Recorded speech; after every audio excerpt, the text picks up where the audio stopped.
I think we should read just a little so the continuation can come.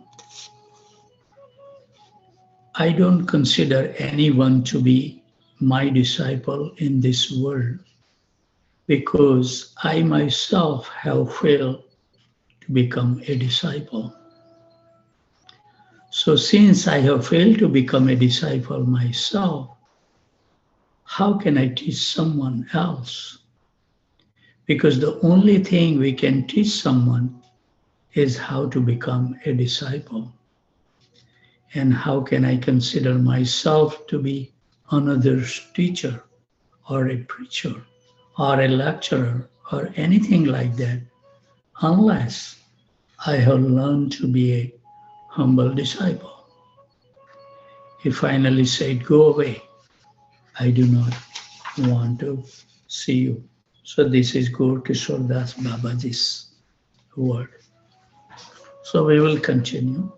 This humility is actually the essential criterion. In his songbook, Kalyan Kalpataru, Bhaktivinoda Thakur explains that if I think, quote, I'm a Vaishnava, unquote, then I shall look forward to receiving respect from others. And if the desire for fame and reputation pollute my heart, then certainly I shall descend toward life in hell. He says that if a person considers himself a Vaishnava, that person will never become humble. Sometimes we also have this pride inside. We are proud that we don't eat meat or take intoxications, nor even do we eat garlic. There are many other reasons to be proud. Therefore, Bhaktivinoda Thakur instructs us to have the mood of always remaining a Sishya, a disciple. Let us never want any puja, respect, or honor. Srila Prabhupada is a very good example for all of us. Srila Prabhupada, although he was a spiritual master and the founder Acharya of ISKCON, he constantly taught by his example that we should not strive for position. We should strive to be a disciple. He taught us to think that we are always by nature a follower and a servant, never a master. There is an amazing letter Srila Prabhupada wrote that touched me very deeply. That's what Bhakti Vigyan Goswami Maharaj is saying.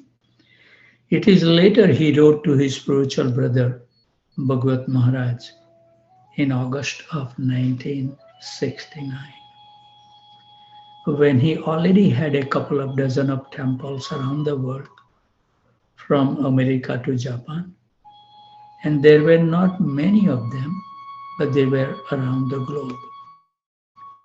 This letter was written after he read the statutes of organization of this Bhagwat Maharaj. He writes, quote, I have also read specifically your article on the matter of Acharyas, wherein on the 14th paragraph I see the Acharya shall be entitled to nominate in writing his successive Acharya, unquote. He writes as if casually, but he says, quote, but we do not find any record where our Srila Prabhupada nominated any Acharya after him. Different persons have interpreted on this point, and every one of our God brothers are acting as Acharya.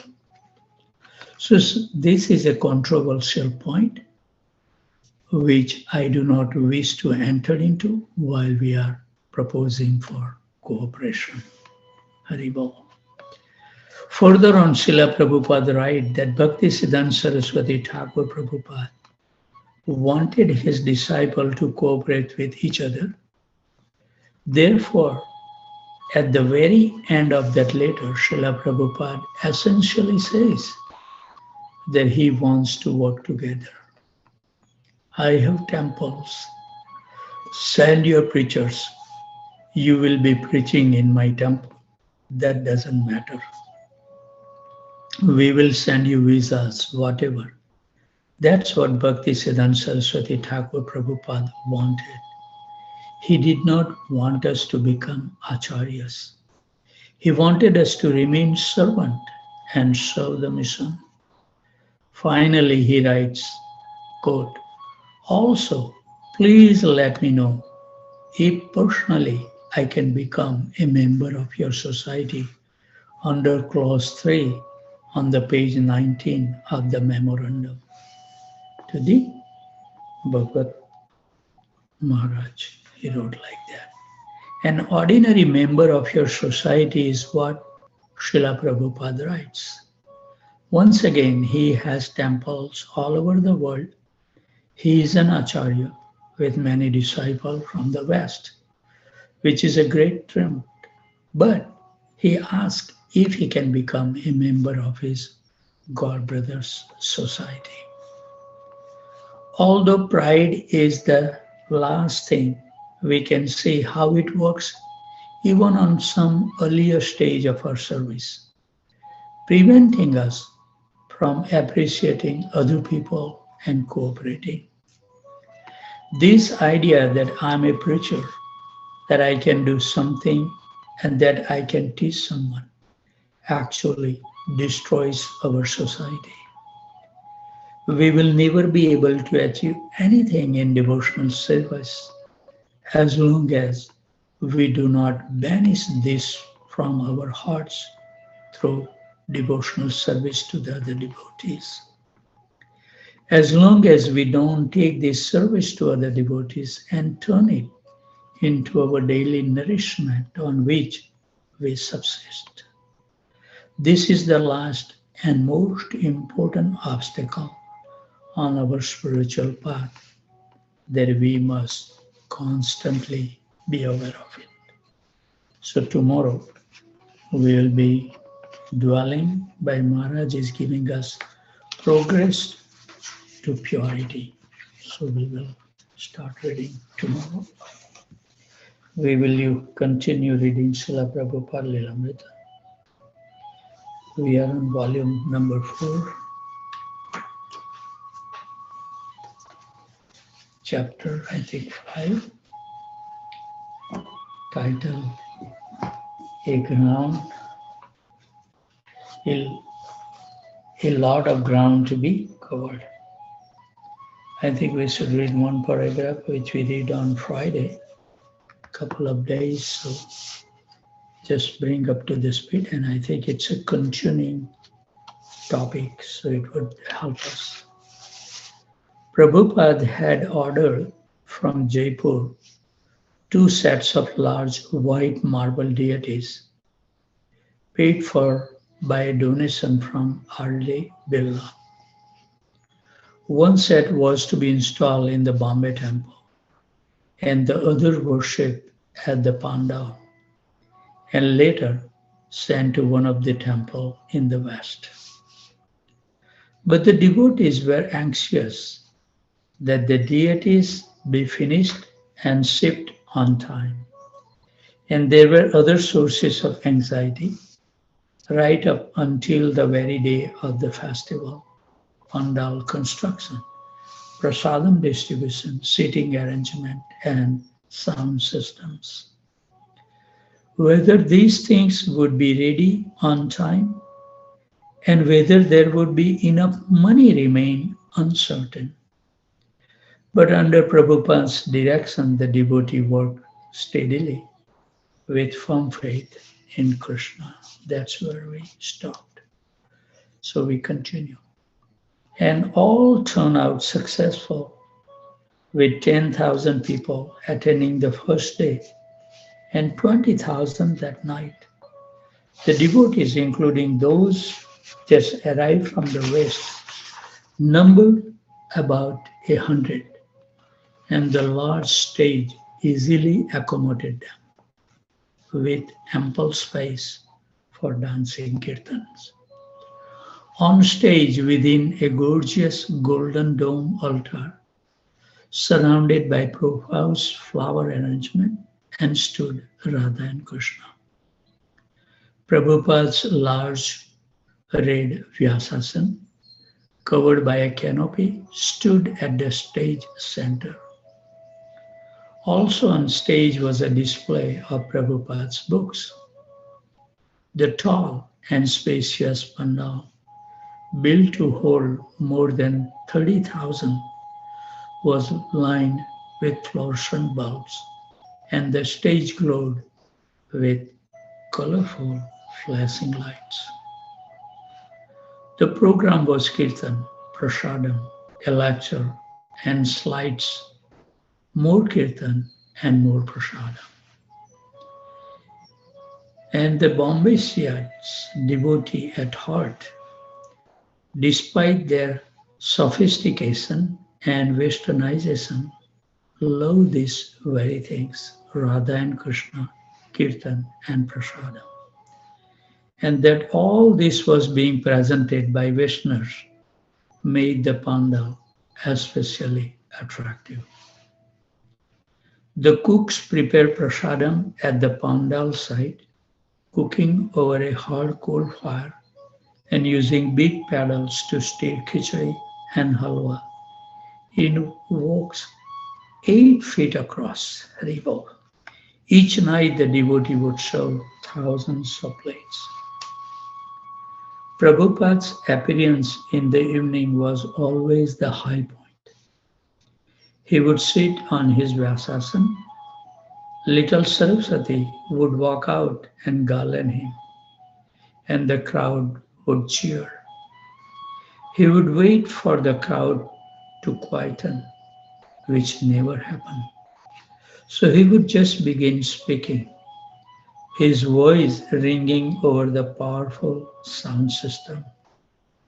He titled his first lecture, quote, "Modern Civilization is a Failure, and the only hope is Krishna consciousness," unquote.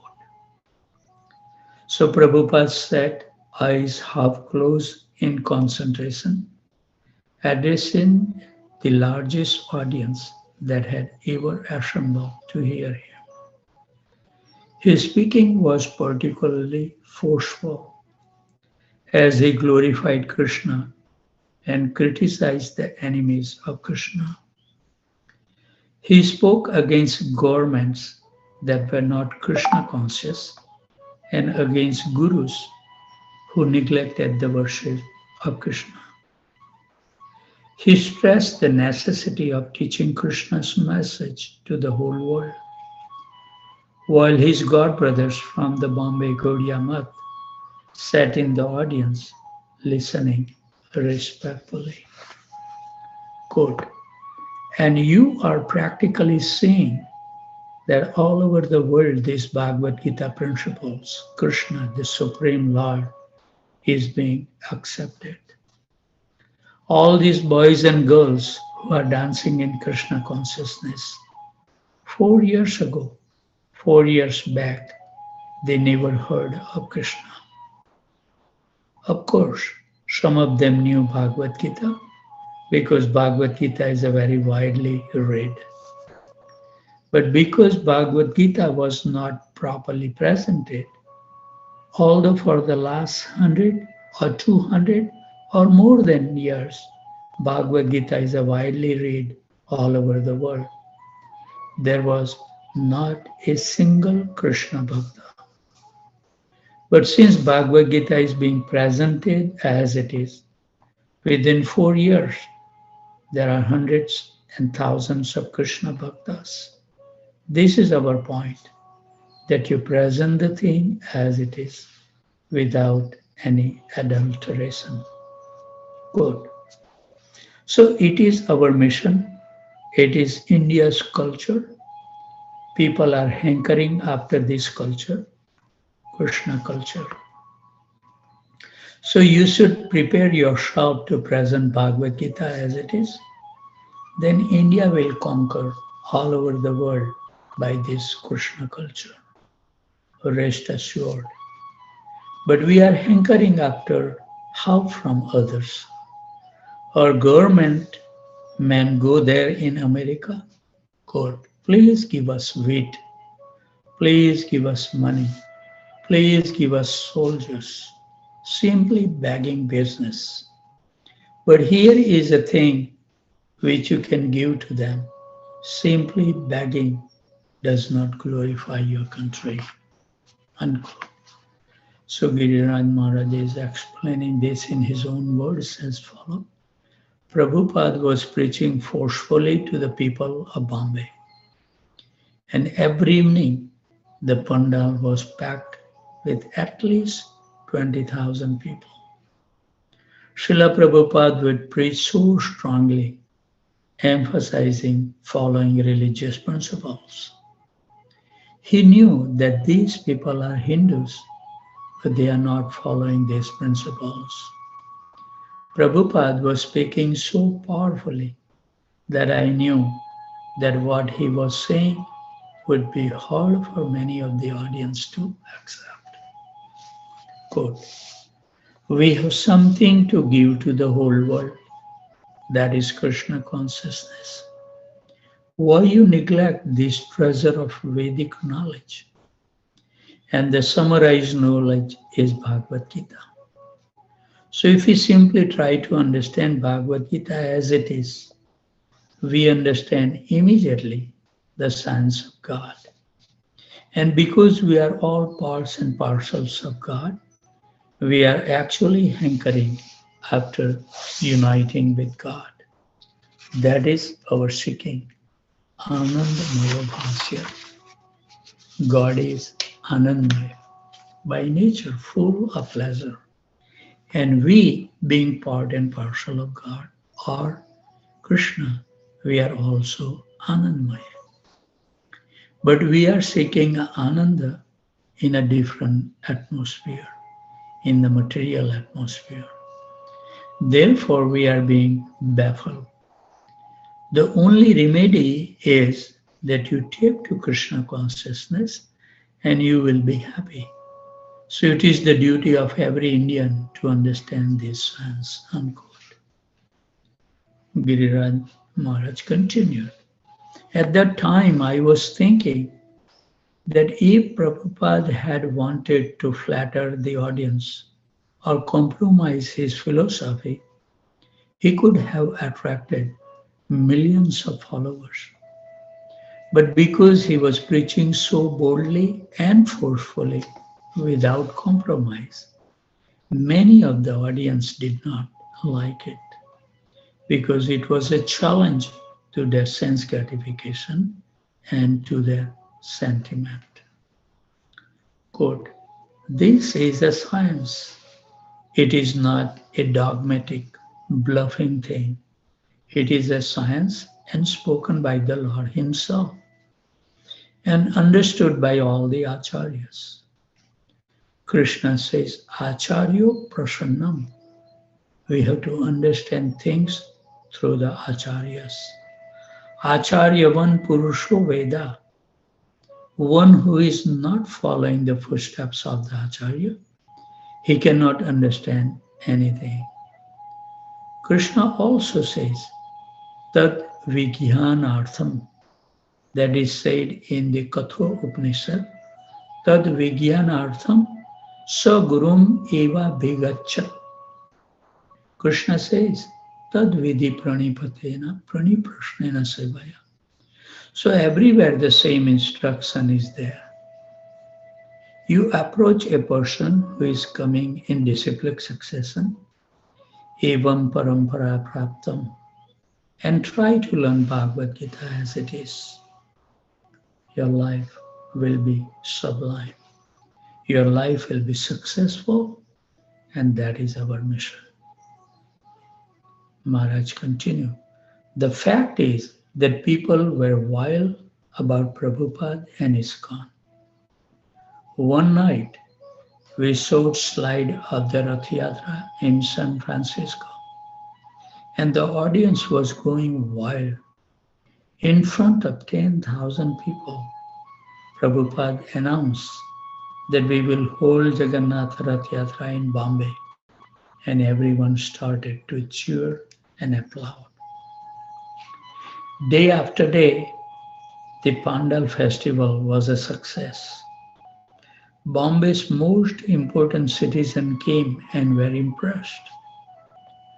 White-shirted businessmen and their well-groomed wives joined in the chanting. For hundreds of thousands of Bombay citizens coming to the Cross Maidan to attend an evening Pandal program was easy enough. Some were intent on listening to the lecture and inquiring deeply into devotional service. Others came mostly to see the deity, take prasadam, or appreciate the kirtan. In any case, A.C. Bhaktivedanta Swami Prabhupada and the Hare Krishna devotees were a refreshing addition to the life of the city. It was the biggest public event in Bombay. One evening, Prabhupada conducted a Vedic marriage ceremony, an initiation before thousands of people. The marriage was arranged between Vegaman, who was Swedish, and Padmavati Dasi, who was Australian. They completely enchanted the whole audience. She, with her ornate red sari and Indian jewelry, including a nose ring, and he with his nice white dhoti and kurta and clean shaven head. 6 brahmacharis were initiated at that time also. Maharaj continues. The audience was impressed. First of all, they were amazed just to see foreign devotees, foreign sadhus. Then, on top of that, to see them being initiated. And even more than that, being married in front of 10,000 people. It was overwhelming. So during the ceremony, as Srila Prabhupada made the boy and the girl husband and wife, he mentioned that she was from Australia and he was from Sweden. Then Srila Prabhupada said, quote, "This is the real United Nations," unquote. And everyone burst into applause. It was the most glamorous, wonderful program. The final night of the festival, the devotees carried the deities of Radha and Krishna in a palanquin to the seaside. Prabhupada spoke and held kirtan before a crowd of 25,000. The next day, the Indian Express reported, fitting finally to Hare Krishna festival finale. It was a grand fitting finale to the 11-day Hare Krishna festival, which attracted thousands of devotees at Cross Maidan in South Bombay. The decorated murti of Radha and Krishna were taken in procession on a regal rath from the venue through Dirgaon Road to Japa in the evening. Dozens of Nam Sankirtan mandals from all over the city spearheaded the procession with the loud and ecstatic chanting of the Hare Krishna Mahamantra, followed by His Divine Grace A.C. Bhaktivedanta Swami Prabhupada in an elegant horse-drawn coach chanting. Crowds chanting Hare Krishna on the roadside as the rath was pulled by devotees along the route.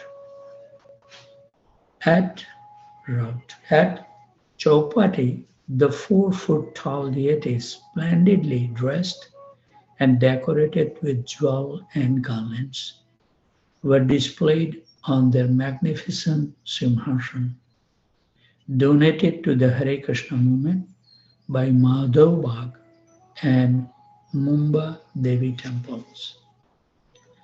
During the celebration, Prabhupada spoke from the Gita and Srimad Bhagavatam daily, morning and evening. More than 30 of his foreign disciples conducted kirtan, artik, and film shows in the specially erected pandals. Prabhupada will deliver his final public message to the citizens before leaving in a few weeks on a preaching tour of the major cities of Russia.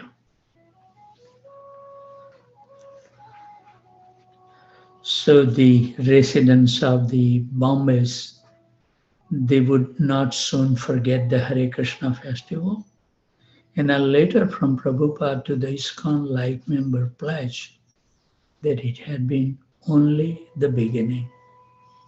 By the grace of the Lordship Sri Radha and Krishna, our recent festival in Cross Maidan exhibition ground has been counted a grand success, and quite noticeably, the spirit of bhakti has been actively revived in Bombay. My blessings go especially to all of you who have joined with us in service.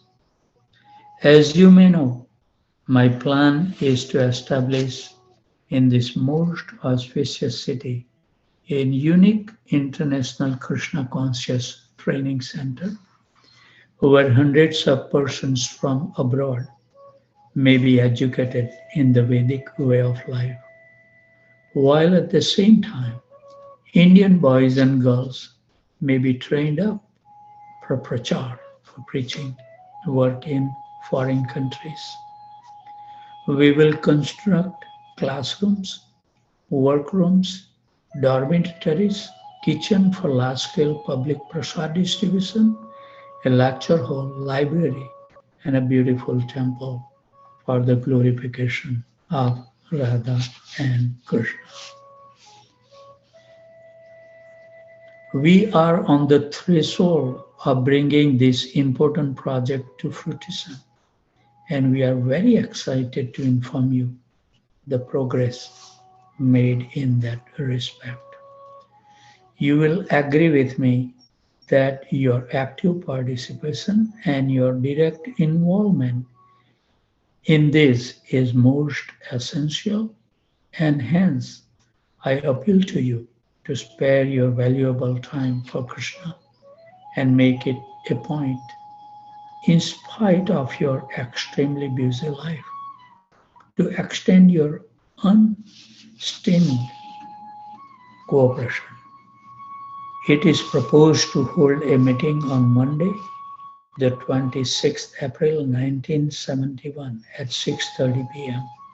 Akasa Ganga, 7th floor, 89 Bulabhai Desai Road, Bombay, 26, to discuss and to finalize plans to channel our united energies to achieve the goal.